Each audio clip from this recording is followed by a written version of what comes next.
Domingo de la Palabra, Seminario Diocesano de Morelia.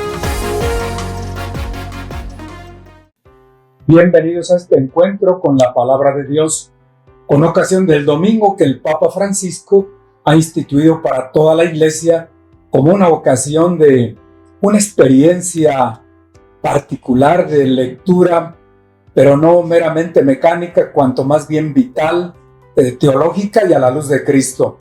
En este sentido, un grupo de sacerdotes nos hemos reunido para compartir con ustedes ya en un ejemplo concreto de lectura, sea de una narración bíblica, como de las leyes, códigos, lista de preceptos. Y hoy por lo pronto nos toca a un servidor, Trinidad Lomelí, y al padre Iván Pimentel. Saludos. Exactamente, vamos a interactuar, vamos a dialogar sobre la batalla entre David y Goliat, ya muy en concreto una historia muy conocida y además apasionante, porque el narrador ahí da la interpretación con la cual esta historia es contada. Pues muy bien, entonces aprestémonos, abramos el libro allí en el bloque de Samuel, primer libro de Samuel, capítulo 17, versos del 40 al 54. ¿Que sería bueno leer, o padre Iván, cómo crees que procedamos?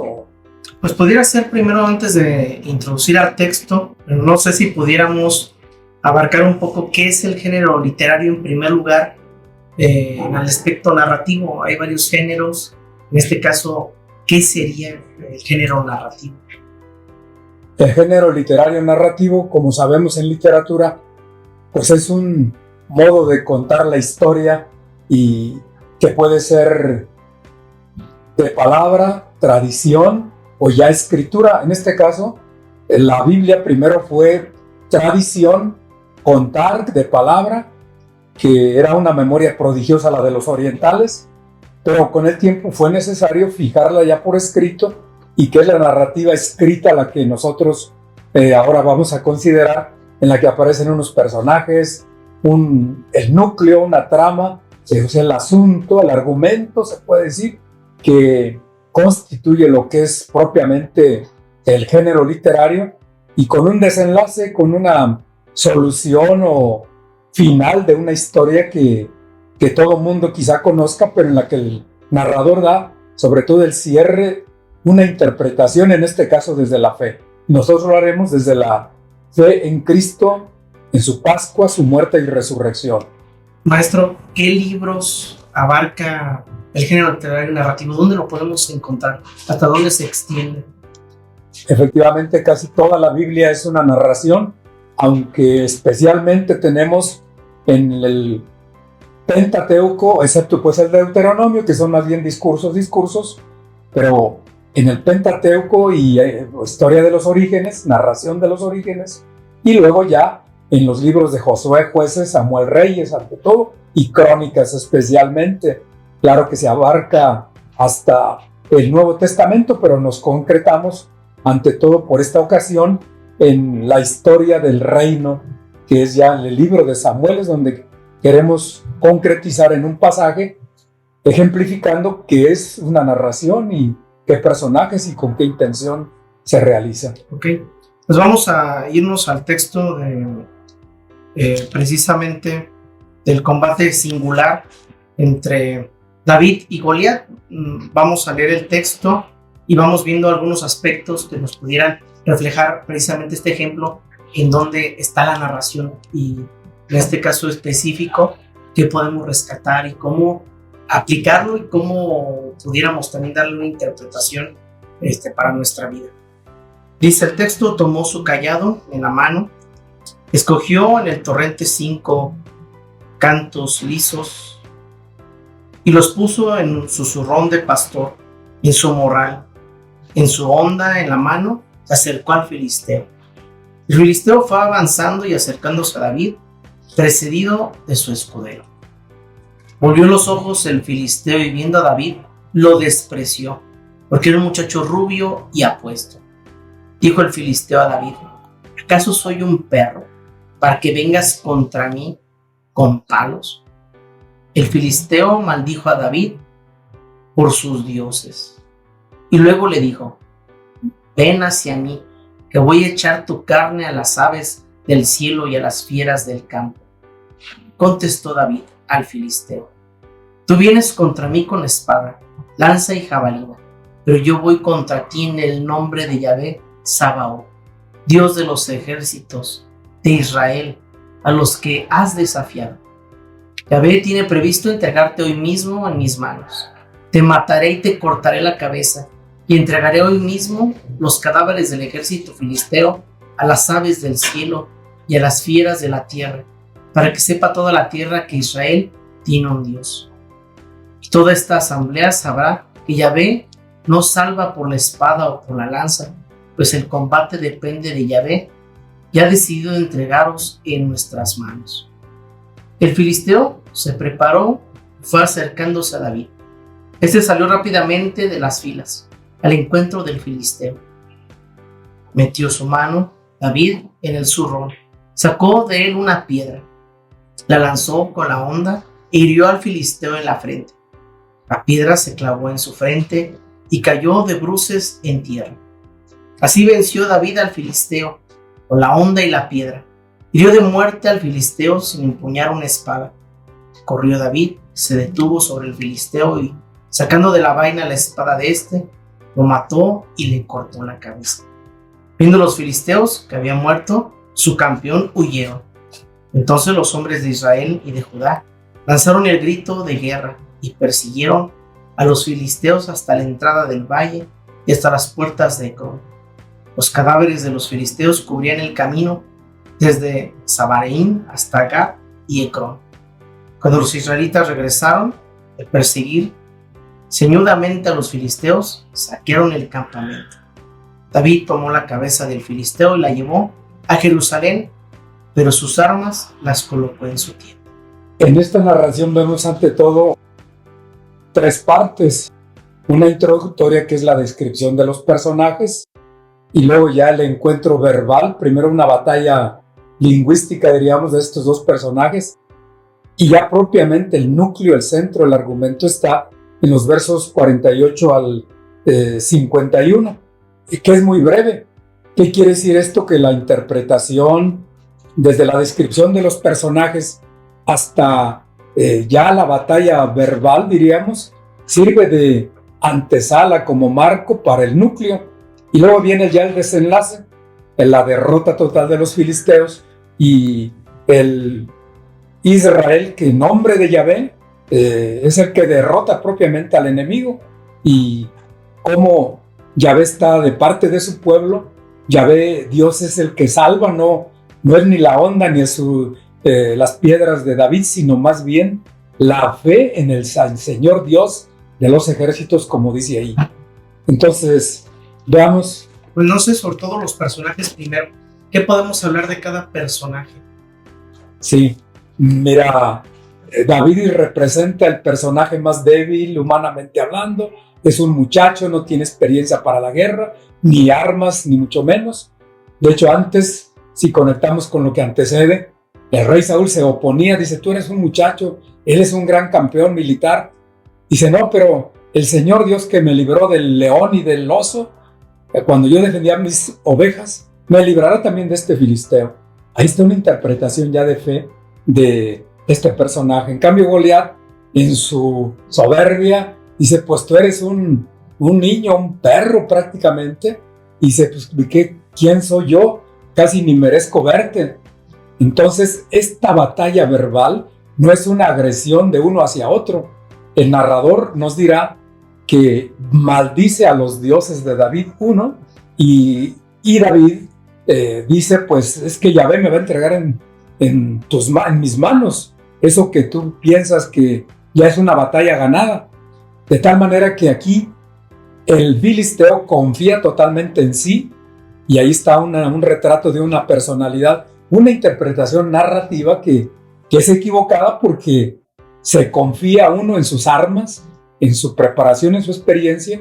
En cambio, ahí todo lo remite a Yahvé Sebaot, que quiere decir precisamente el Señor de los ejércitos, no para una violencia, diríamos, militar, de odio, de poderío, de señorío, sino para una confianza en Yahvé Dios, en que su pueblo va a triunfar de sus enemigos, que son el egoísmo, que son el querer igualarse con los demás pueblos, profanando el santo nombre de Yahvé.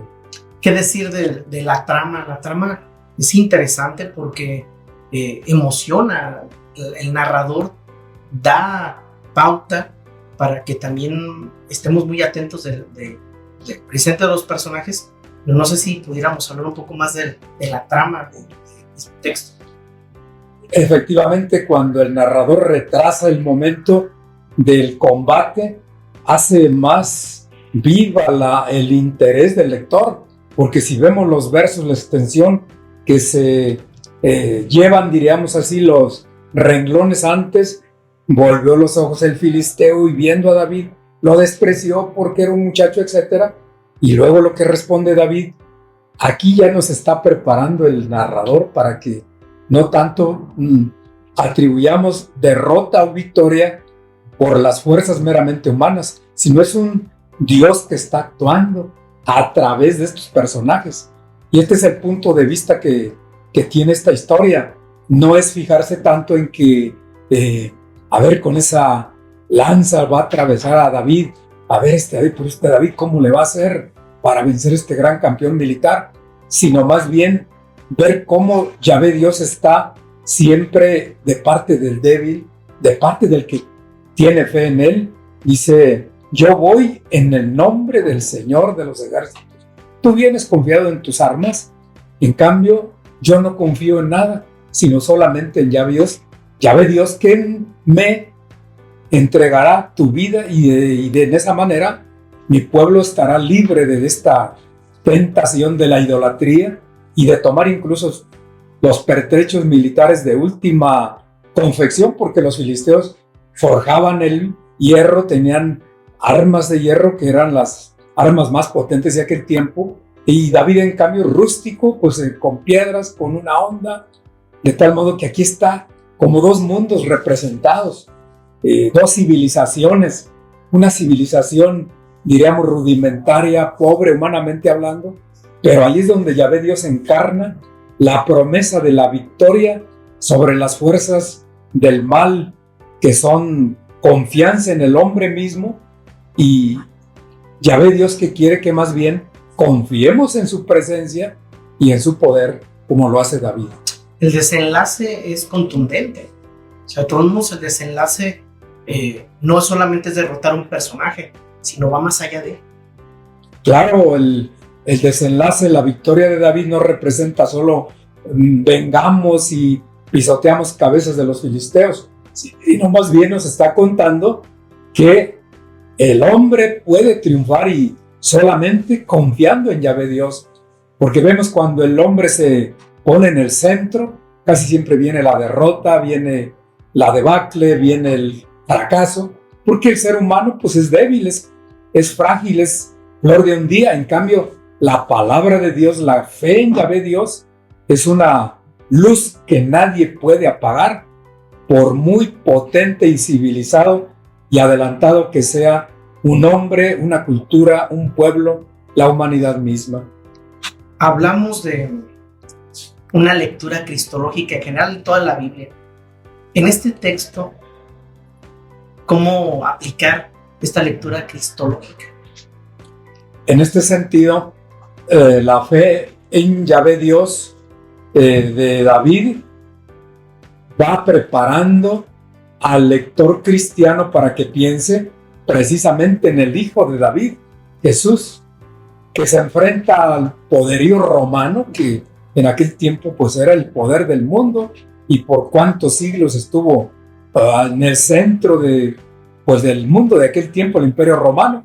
Cuando se enfrenta, diríamos, cuando están frente a frente Pilato, que es el símbolo del poderío humano, aplastante, dominante, y un Jesús débil, inerme, humanamente hablando, y dice, ¿cómo con que tú eres rey?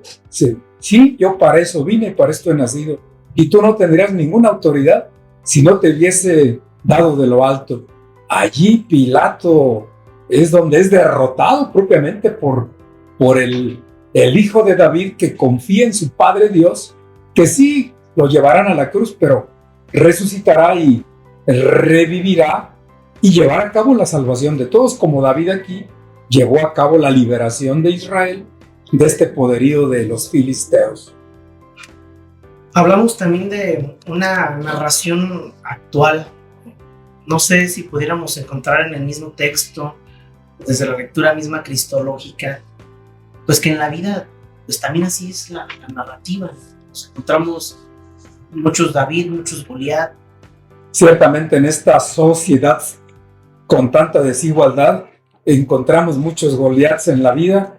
El junior que siente que él puede hacer y deshacer hasta las 3 de la mañana, vamos a decir, con una moto, con un automóvil, pero si arrancándolo a la velocidad extrema de un velódromo y no midiendo ni los riesgos para sí mismo, menos los riesgos para los demás, y un pobre que apenas tiene para moverse de su casa al trabajo, y bueno, ahí están las desigualdades.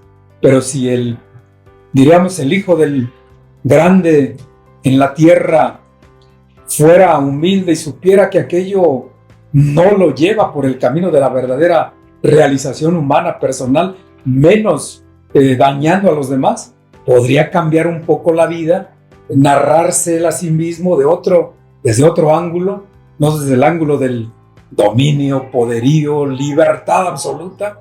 Y si el pobre también dice, bueno, mi felicidad no está en estar por encima de los demás porque tengo más, porque puedo más, cuento con estas armas, como el filisteo dice, yo vengo a ti, contra ti con lanza, jabalina y hasta con un escudero, todavía hay más.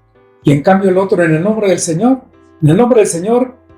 voy a mi trabajo, voy a mis ocupaciones, voy a mis deberes y voy como uno más de esta sociedad, de tal manera que la narrativa y estos personajes así caracterizados los encontramos también en nuestra propia vida, en nuestra propia iglesia incluso. Sí, porque hoy el narrador o la narrativa es importante, porque ¿qué nos estamos contando? ¿Qué historia nos estamos contando hoy como sociedad, como iglesia, como personas?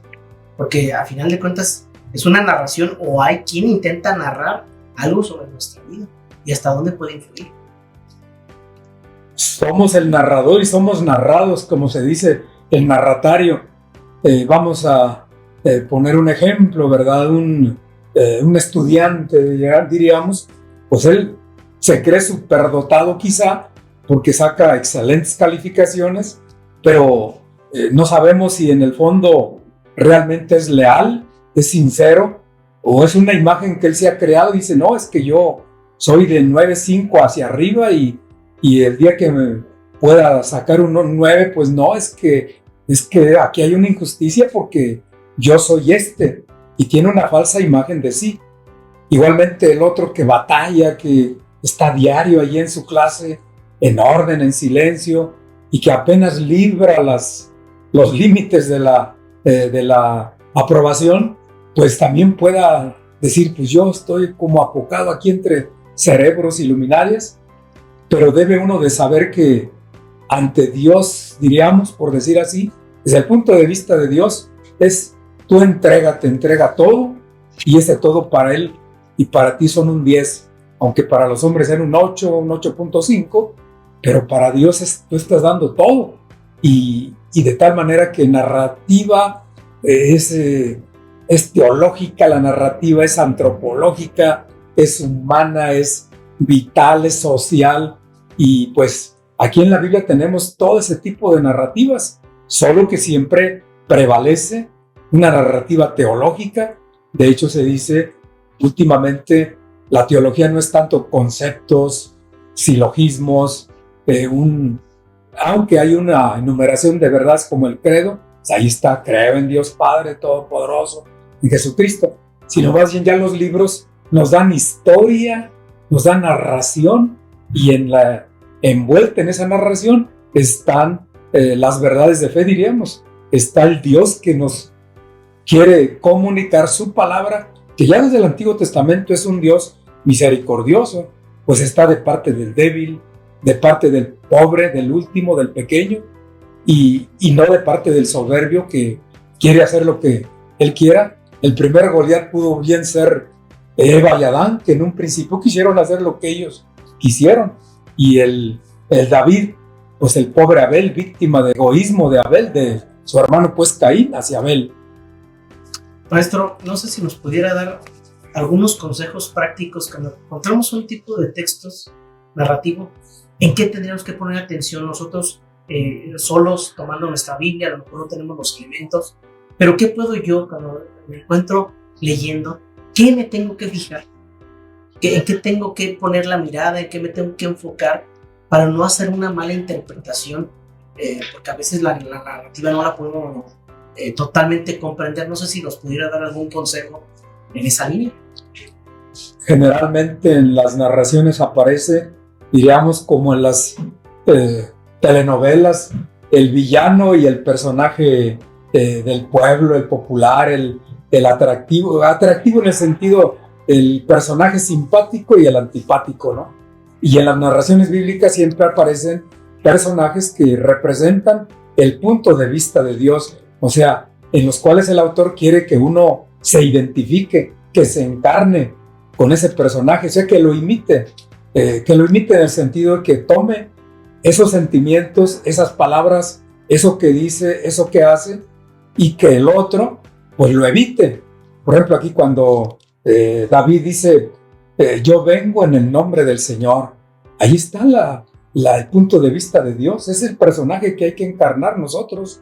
Y cuando Goliat dice, pues, ¿quién eres tú, hombre? Pero pues eres una mosca, no eres nada, casi ni me quiero yo manchar las manos porque no eres digno ni de presentarte ante mí. Ahí es la soberbia del ser humano cuando uno se pone en el centro, lo que ahora decimos, la autorreferencialidad, el hombre por el hombre y todo hacia el hombre mismo, y no trascendemos más allá. Entonces aquí hay que fijarse cómo hay que evitar, este personaje está puesto como advertencia, porque ¿dónde terminó Goliat? Pues en el suelo, en el polvo, eso es polvo. En cambio David representa valores eternos, valores que valen, que permanecen a lo largo del tiempo, valores, en pocas palabras, que hablan de un Dios que está sembrando en el corazón del ser humano su amor, su bondad, su salvación, aun y cuando se trata de la envoltura de una batalla de dos enemigos, Israel y los filisteos. Pero eso es una mera cáscara, diríamos, en la que hay que hacer un lado y decir, pues aquí está el camino, el de David, y el que no debemos seguir, el de Goliat. En algún momento escuchaba que, como sentido espiritual a veces de la Sagrada Escritura, que a veces nada más existen dos personajes y lo queremos leer así, Dios y yo, desde una perspectiva espiritual. En cada personaje de la Sagrada Escritura, a lo largo de las diferentes narraciones, ya sea también en los evangelios, en distintos aspectos, podemos encontrar la voluntad de Dios hacia mí, o sea, de la parte espiritual. ¿Qué tanto pudiéramos hacer ese ejercicio de decir, sí, hay una narración que es para mi vida, o sea, que Dios me está hablando? Cierto que ese es el primer plano, el que está un Dios y tú un diálogo, pero ese diálogo trasciende a los demás. Como en este caso, la acción de David no quedó agotada en sí mismo, es un superhéroe y se dirigiría a otro Goliat en el mismo personaje de David, y no, todo es en función del pueblo, en función de Israel, que derrota a otro pueblo, y también aquel antipersonaje representa toda una multitud que será derrotada, ¿cierto? No por ser Goliat como Goliat, sino porque representa el ser humano que se autointerpreta equivocadamente. Pues es fácil, ¿no? En cierta manera no es tan complicado. Si nos metemos a leer, si nos metemos presente a la narrativa, pues podemos encontrar muchos elementos que nos pueden ayudar para nuestra vida práctica. Es cierto, porque no nos quedamos en que esto es una historia como una crónica de una batalla campal ahí entre dos bandos y pues ganaron los más feroces, los más agresivos. No, sino que sabemos que esta es una envoltura, tiene un simbolismo, ¿verdad? La historia, de tal manera que no vamos a creer al pie de la letra que fue una piedra y qué tipo de piedra y qué lanza traería aquel filisteo, sino más bien las armas de este ser humano tan débil son las que vencen al ser humano que se cree más allá de lo que es. Se pone como el referente, como el primero y el único. Y es una criatura y es un ser más. No es el Dios del universo, ni mucho menos. Sí, porque no nos podemos centrar en los detalles que a veces pudieran ser muy fundamentalistas, ¿no? Tenemos que hacer una lectura un poco más amplia, más interpretativa. Es necesario. Es cierto, no podemos agotar y sentir que en este texto está todo, sino simplemente es un eslabón más de una historia de la salvación. Las batallas contra el mal han seguido, el pueblo de Dios se tambaleó en otros momentos de la historia, este fue uno de ellos. La monarquía pues siempre trajo dolores de cabeza al profetismo, y el profetismo en Israel ahí se distinguió por ser diríamos así, un freno a los abusos del monarca, que de esto ya hablaremos en otra ocasión de cómo leer una profecía y desde el punto de vista cristológico. Sí, porque podemos caer en un error, querer leer la Sagrada Escritura demasiado puntual, fundamentalista, y es un peligro pues, porque tenemos que interpretarla, tenemos que hacer la vida, pero hay que hacerlo de manera correcta. Pero yo creo que de los peligros de hoy de acercarnos a la Sagrada Escritura es intentar buscar algo que no dice, o a veces interpretar algo que no es correcto. Hay peligros pues a la hora de hacer una mala interpretación, una mala lectura, porque yo pudiera hablar aquí de este mismo texto de violencia, interpretar que Dios quiere la muerte, o etcétera, etcétera, y que no es la intención del texto. Claro, para ello contamos, lo hacemos, es mejor hacer una lectura en grupo y en grupo de fe. Ya desde ahí se crea un clima de iglesia, de comunidad, y a la luz del Espíritu Santo, invocar la luz del Espíritu, que descubramos realmente lo que Dios nos quiere decir aquí a nosotros como comunidad y a uno en particular, de tal manera que lo que nos brote en el corazón y lo que como grupo lo sintamos como un llamado, como una provocación en el buen sentido, o sea, provocación a actuar, en qué línea, en qué dirección. En ese sentido ya no nos vamos a ir a la letra por la letra, sino cuanto al sentido y a la razón de ser de esta historia, como de aquel refrán, como de aquella poesía bíblica.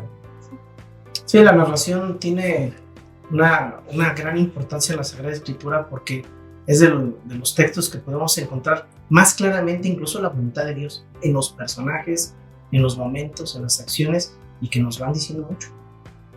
Sí, ciertamente Dios es el narrador de la historia a través de estos personajes para un destinatario que es una comunidad, pero también individual, una persona y a una persona dentro de una comunidad.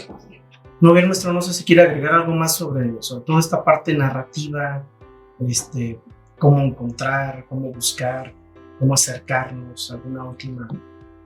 Pues yo simplemente quisiera motivar a que estas narraciones, esta historia como la de los patriarcas, como la historia de Judith, la historia de Susana, la historia de Samuel, pues la viéramos desde este punto de vista como iglesia, como pueblo que sigue a Cristo, como pueblo que forma parte de una historia de la salvación y que se concluirá, diríamos, esta narración pues hasta el fin de los tiempos.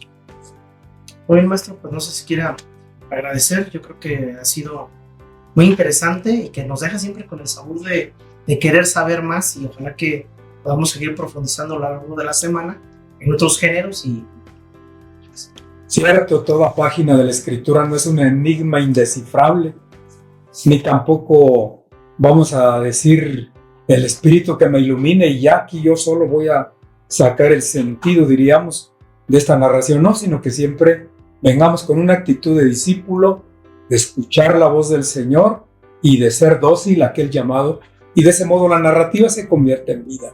Muy bien, pues agradecemos a todos su atención y estamos aquí al pendiente. No sé, una invitación para el día de mañana.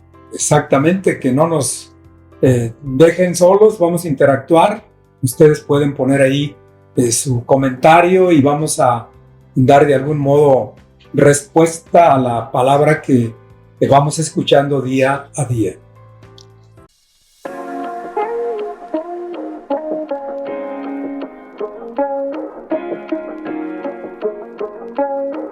Domingo de la Palabra, Seminario Diocesano de Morelia.